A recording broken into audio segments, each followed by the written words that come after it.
Hello students, welcome to Sanjeet Rai tutorial classes. तो जैसा कि आपको पता है कि हमारा जो टॉपिक है वो है हाइड्रोकार्बन। और ये जो हाइड्रोकार्बन है, पहला क्वेश्चन होता है कि हाइड्रोकार्बन कहते किसे हैं। तो बहुत सारे लोग यही कहते हैं कि those compound which are made up of hydrogen and carbon, यानी हाइड्रोजन और कार्बन के एटम से बने हुए सभी कंपाउंड को हम लोग हाइड्रोकार्बन कहते हैं। लेकिन इसमें एक बात आती है कि अगर हाइड्रोकार्बन में अगर कोई हाइड्रोजन आयनिक फॉर्म में हो तब वो हाइड्रोकार्बन नहीं रह जाता। यानी यहाँ पर कार्बन और हाइड्रोजन दोनों एक दूसरे से डायरेक्टली कोवैलेंट बॉन्ड द्वारा लिंक्ड हो, और जब दोनों एक दूसरे के साथ कोवैलेंट बॉन्ड द्वारा लिंक्ड होते हैं तब ऐसे ही कार्बन हाइड्रोजन को हम लोग क्या कहते हैं, हाइड्रोकार्बन कहते हैं। देखिए जैसे यहाँ पे डेफिनेशन लिखा हुआ है, the covalent compound of carbon and hydrogen is called hydrocarbon. जैसे एग्जांपल के तौर पे मीथेन, ईथेन, प्रोपेन, ये बेंजीन, एथिलीन और एसिटिलीन, ये सारी गैसें ऐसी हैं कि इनको हम सभी को हम लोग क्या कहते हैं, हाइड्रोकार्बन कहते हैं। यानी अभी हमने एक बात कहा था कि कार्बन जब, चूंकि हम सभी जानते हैं कार्बन की कौन सी होती है, टेट्रावैलेंसी होती है। तो कार्बन की टेट्रावैलेंसी में अगर हाइड्रोजन डायरेक्टली कार्बन से लिंक होते हैं तो और इन दोनों के बीच में ये कौन सा बॉन्ड होना चाहिए, कोवैलेंट बॉन्ड होना चाहिए, तभी हम उसको हम लोग क्या कहेंगे, हाइड्रोकार्बन कहेंगे। अब आइए देखते हैं हम लोग हाइड्रोकार्बन का क्लासिफिकेशन करते हैं कि हाइड्रोकार्बन को कुल कितने ग्रुप में डिवाइड किया गया है। तो यहाँ पर देखिए हाइड्रोकार्बन को हम दो ग्रुप में डिवाइड करते हैं। एक को हम लोग एलिफैटिक कहते हैं, दूसरे को हम लोग साइक्लिक कहते हैं। एलिफैटिक हाइड्रोकार्बन ऐसे हाइड्रोकार्बन होते हैं जो जलने के बाद बहुत ज़्यादा मात्रा में गाढ़ा धुआं देते हैं, और जो साइक्लिक हाइड्रोकार्बन होते हैं ये इनके तुलना में लेस धुआं देते हैं। तो जो एलिफैटिक हाइड्रोकार्बन है इनको हम लोग ओपन चेन हाइड्रोकार्बन भी कहते हैं। अब ये ओपन चेन हाइड्रोकार्बन को हम दो ग्रुप में डिवाइड कर सकते हैं, एक है सैचुरेटेड हाइड्रोकार्बन और दूसरा है अनसैचुरेटेड हाइड्रोकार्बन। जो सैचुरेटेड हाइड्रोकार्बन होते हैं उसमें कार्बन एक दूसरे के साथ सिंगल बॉन्ड द्वारा क्या होते हैं, लिंक्ड होने चाहिए। यानी कार्बन जब एक दूसरे के साथ सिंगल बॉन्ड द्वारा लिंक्ड होते हैं तो ऐसे सभी हाइड्रोकार्बन को हम लोग क्या कहते हैं, सैचुरेटेड हाइड्रोकार्बन कहते हैं। जबकि अनसैचुरेटेड हाइड्रोकार्बन में इसमें एक टर्म ये है कि अगर कार्बन अपने एडजेसेंट कार्बन, कम से कम एक कार्बन तो होना ही चाहिए कि वो उनके साथ कम से कम एक डबल बॉन्ड, या कार्बन अपने एडजेसेंट कार्बन के साथ कम से कम एक ट्रिपल बॉन्ड का फॉर्मेशन करते हैं, तो ऐसे हाइड्रोकार्बन को हम लोग क्या कहते हैं, सैचुरेटेड हाइड्रोकार्बन कहते हैं।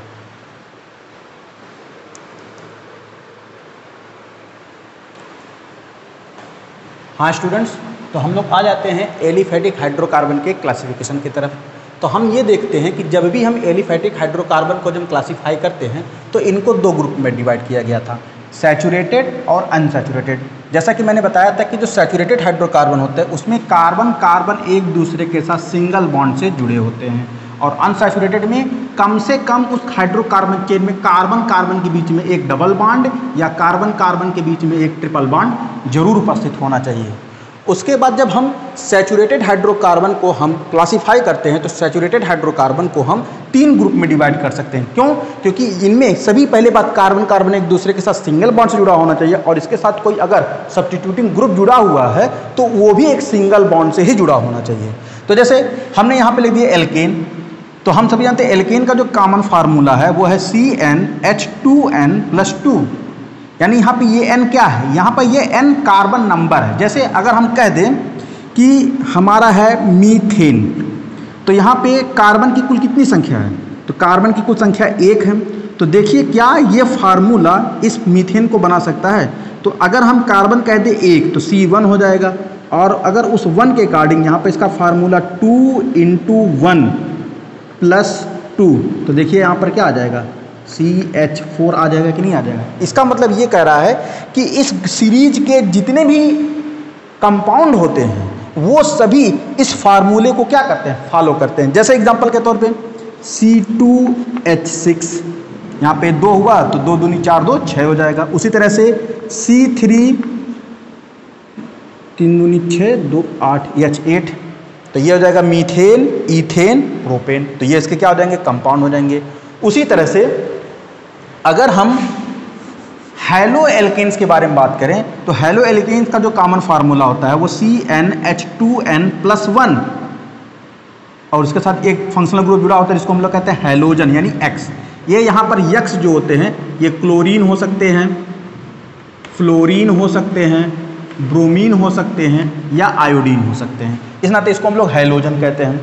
और जब ये इनसे जुड़ते हैं तो जाहिर सी बात है हम यहाँ पर इस पूरे फंक्शनल ग्रुप को यानी हाइड्रोकार्बन के फार्मूले को CnH2n+1 को हम इनको R से एक्सप्रेस करते हैं। और ये R, जैसा कि मैंने यहाँ पे लिखा, इस R को हम लोग क्या कहते हैं? एल्किल ग्रुप कहते हैं। मतलब एक एल्केन चेन से अगर आप एक हाइड्रोजन को रिप्लेस कर दें तो वो जो ग्रुप बनता है उस ग्रुप को हम लोग क्या कहते हैं? एल्किल ग्रुप कहते हैं। तो उस एल्किल ग्रुप में अगर एक हाइड्रोजन निकाल करके उसकी जगह पे, यानी एल्केन चेन से अगर एक हाइड्रोजन निकाल करके उसकी जगह पे एक हैलोजन सब्स्टिट्यूट कर दिया जाए तो वो बन जाएगा क्या? Halo alkane. जैसे इसमें एग्जाम्पल के तौर पे हमारे आ जाते हैं CH3Cl methyl chloride, CHC2H5Br ethyl bromide. तो ये सब इनके कंपाउंड हो जाते हैं। उसी प्रकार से अगर हम अल्कोहल की बात करें तो अल्कोहल का भी कॉमन फार्मूला यही होता है CnH2n+1, यानी फिर से हमने क्या बना लिया? एक एल्किल ग्रुप, और उसके साथ हमने क्या जोड़ा? एक हाइड्रोक्सिल ग्रुप। यानी इस एल्किल ग्रुप को हमने R से एक्सप्रेस कर दिया और ये हमारा OH पूरा उतर गया। अब इसी को हम लोग कहते हैं, यानी ऐसे हाइड्रोकार्बन एल्केन चेन से अगर एक हाइड्रोजन को रिप्लेस करके उसकी जगह पर हम क्या लगा दें? एक OH ग्रुप को अटैच कर दें तो वो बन जाता है अल्कोहल। और ये जो अल्कोहल होते हैं ये नेचर में आपने देखा होगा, इसके एग्जाम्पल आपने देखे होंगे, methyl alcohol, C2H5OH ethyl alcohol, propyl alcohol, butyl alcohol. तो ये इनके क्या हो जाते हैं? बहुत सारे डेरिवेटिव प्रोडक्ट हो जाते हैं। उसके बाद हम लोग आ जाते हैं सीधे अनसैचुरेटेड हाइड्रोकार्बन के क्लासिफिकेशन में। तो हमने आपको बताया कि अनसैचुरेटेड हाइड्रोकार्बन में कम से कम कार्बन कार्बन के बीच में एक डबल बॉन्ड और कार्बन कार्बन के बीच में या ट्रिपल बॉन्ड जरूर होना चाहिए, तभी वो क्या कहलाएगा? एक अनसैचुरेटेड हाइड्रोकार्बन कहलाएगा। तो इसमें जो पहला एग्जाम्पल है वो एल्कीन है, यानी इनका कॉमन फार्मूला CnH2n। यानी अगर हम एक छोटा सा एल्कीन बनाते हैं तो उसमें कार्बन कार्बन के बीच में डबल बॉन्ड, हम सभी जानते हैं क्योंकि कार्बन की वैलेंसी 4 होती है तो दो वैलेंसी कार्बन के साथ यूज हो गया और बाकी फ्री वैलेंसी को अगर हम हाइड्रोजन से सैचुरेट कर दें तो ये बन जाते हैं हमारे क्या है? एल्कीन। अब देखिए कि यहाँ पे इनका फार्मूला कैसे फॉलो करते? CnH2n, यानी n क्या है? Number of carbon. कार्बन कितना है? 2, 1 2 कार्बन है और तो हाइड्रोजन की संख्या कितनी होगी? तो ये आप ये जो 2 से और यहाँ पर ये अपने 2 कार्बन की संख्या यहाँ पे क्या करें? मल्टीप्लाई कर दिया तो कितना आ जाएगा? ये आ जाएगा C2H4। देखिए इस कंपाउंड का फार्मूला C2H4 है। उसी प्रकार से तो ये हमारा हो जाते हैं एल्कीन।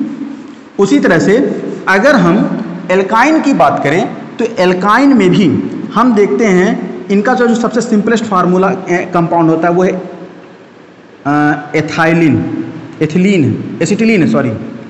एसिटिलीन, यही है।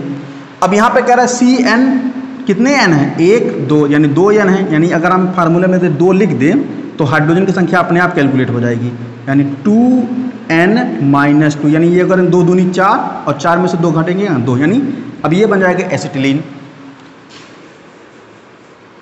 उसी प्रकार से एल्डिहाइड की अगर हम बात करें तो इनके फंक्शनल ग्रुप यानी हाइड्रोकार्बन चेन के अंतिम ग्रुप में क्या लगना चाहिए? CHO ग्रुप लगना चाहिए।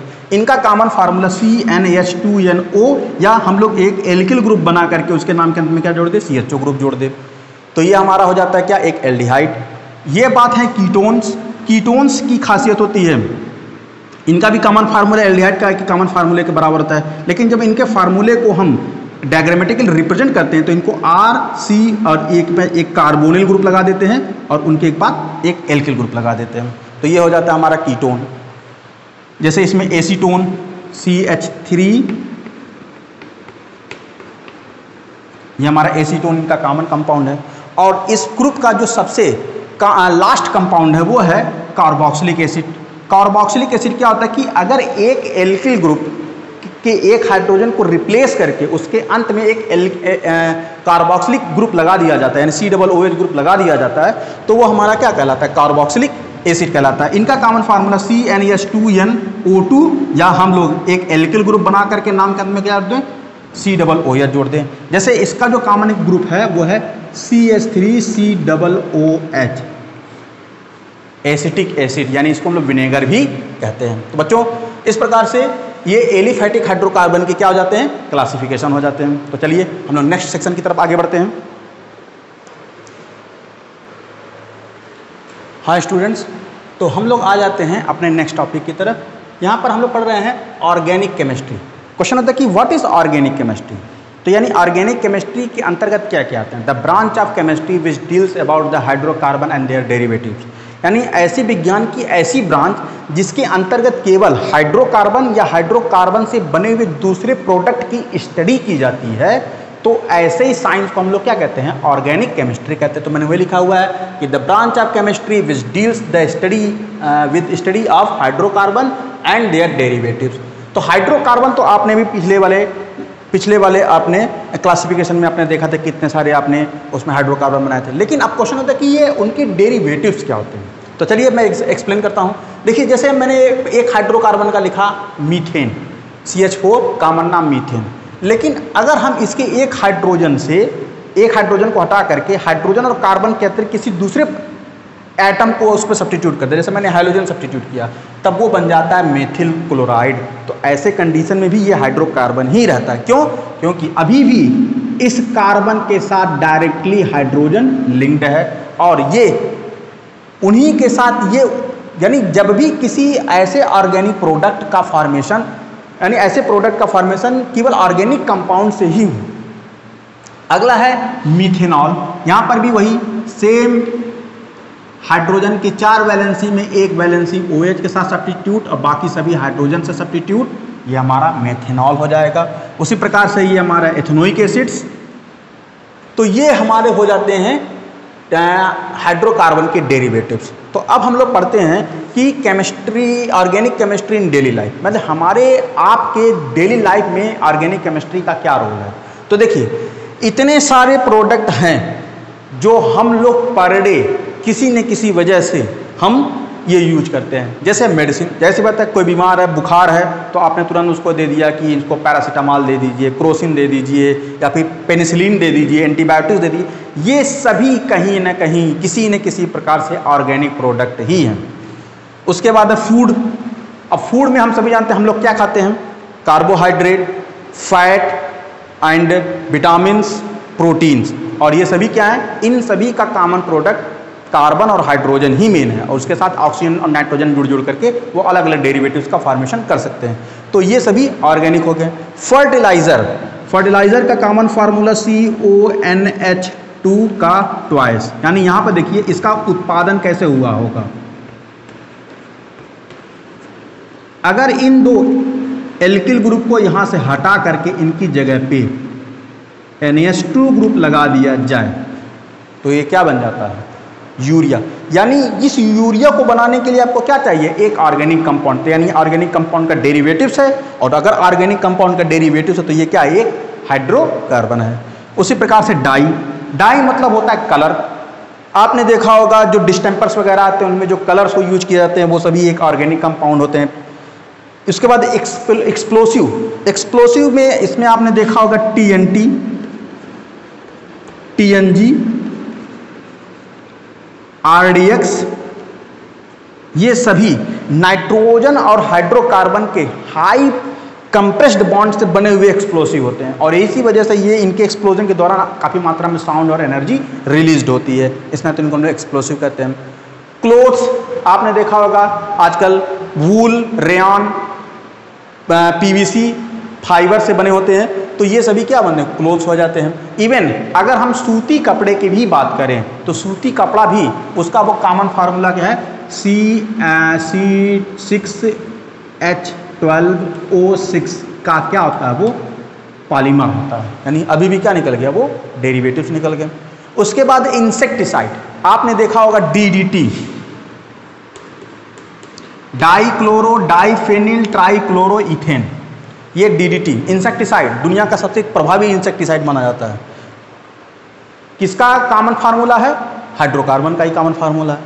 कॉस्मेटिक की बात करते हैं, इसमें देखिए जितने भी अच्छे कॉस्मेटिक होते हैं उसमें वैक्स यूज किया जाता है, ऑयल यूज किया जाता है, उसमें परफ्यूम वगैरह यूज करते हैं। ये सभी क्या हैं, वेपराइज हाइड्रोकार्बन है। उसके बाद पेट्रोलियम प्रोडक्ट आप सभी जानते हैं, ये ब्यूटेन गैस, आपके पेट्रोलियम, डीजल, मिट्टी का तेल, ये सभी पेट्रोलियम प्रोडक्ट हो जाते हैं। प्लास्टिक, इसके अंदर पीवीसी, एथाइलिन, पॉलीएथाइलिन, इन सभी के कॉमन डेरिवेटिव्स हैं। तो देखिए हमारी पूरी डेली लाइफ में हम ऑर्गेनिक केमिस्ट्री के प्रोडक्ट को कहीं ना कहीं किसी न किसी तरह से यूज करते हैं। इवन जो माइक्रोफोन मैं लगाया हूं और जिस कैमरे से हम ये रिकॉर्ड कर, उनके पैनल कहीं ना कहीं किसी न किसी से प्लास्टिक से बने हैं। और आप अपने घर के बैग, अपने घरों में सुबह उठ के करने वाले टूथब्रश, ये सभी हाइड्रोकार्बन के ही क्या हैं, डेरिवेटिव्स और उनके प्रोडक्ट्स हैं।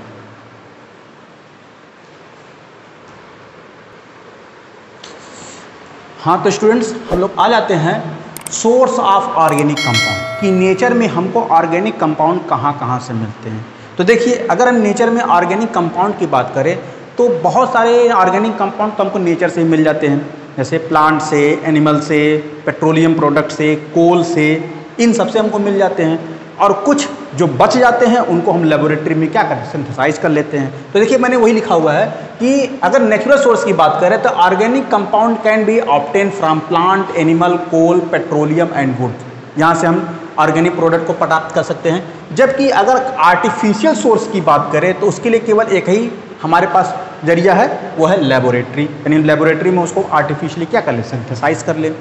तो जो एंशियंट यानी आज के समय में ये पॉसिबल है ना कि हम ऑर्गेनिक केमिस्ट्री को लैब में सिंथेसाइज कर सकते हैं। तो एंशियंट टाइम के जो केमिस्ट्री मैंने जो साइंटिस्ट थे वो ये मानते थे कि ऑर्गेनिक कंपाउंड को बनाने के लिए कोई स्पेशल पावर होनी चाहिए, जिसमें ईश्वरी जैसी ताकत होनी चाहिए। तो उन्होंने उसके नेचुरल ऑर्गेनिक कंपाउंड के उनके सोर्सेस के आधार पे उन्होंने कंपाउंड को ही दो भागों में बांट दिया। तो मैंने वही लिखा हुआ था कि ancient chemist classification of compound, यानी एंशियंट केमिस्ट्री के जानकारों का जो उन्होंने कंपाउंड का जो डिफिनीशन दिया वो उनके सोर्स ऑफ ऑब्टेन के आधार पे दिया। तो उन्होंने कहा कि कुछ कंपाउंड हमको दो रूप में मिलते हैं, एक उन्होंने कह दिया ऑर्गेनिक और दूसरे कह दिया इनऑर्गेनिक। यानी ऐसे प्रोडक्ट ऑर्गेनिक है जिनको प्लांट या एनिमल बनाते हैं, यानी उनका ऑब्टेन सोर्स क्या है, प्लांट या एनिमल। तो ऐसे सारे प्रोडक्ट को ऑर्गेनिक कहा गया क्योंकि इनके अंदर मेनली कौन से कंपाउंड देखे, कार्बन और हाइड्रोजन के बने कंपाउंड देखे गए। जबकि जितने भी मिनरल्स हैं और रॉक्स हैं इनके अंदर कार्बन और हाइड्रोजन के परसेंटेज नहीं थे, यानी ये सभी क्या कहलाते थे, इनऑर्गेनिक कहलाते थे। और ये सब हमको मिलते कहाँ से, केवल नॉन लिविंग कंपोनेंट से। लेकिन इसके बाद कुछ ऐसे चेंज हो गए जिसने ऑर्गेनिक केमिस्ट्री की एक नई ब्रांच खोल दी। तो चलिए हम मिलते हैं अगले वाले लेक्चर की तरफ।